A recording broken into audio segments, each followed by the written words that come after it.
Hey everyone, welcome back to the channel.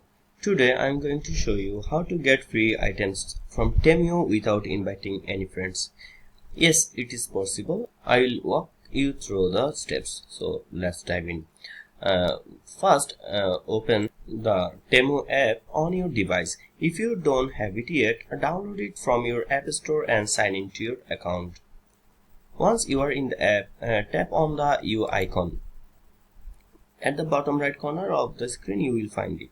This will take you to the profile section here. Now in your profile look for the free gifts option. Tap on it. This section offers various games and tasks that can earn you free items. Now you can select anyone from this. You can play this game. In this game you grow crops by completing tasks, and as you progress you can earn free items.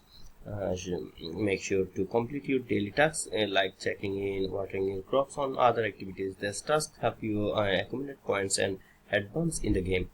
Once you have gathered enough points, you can redeem them for free items.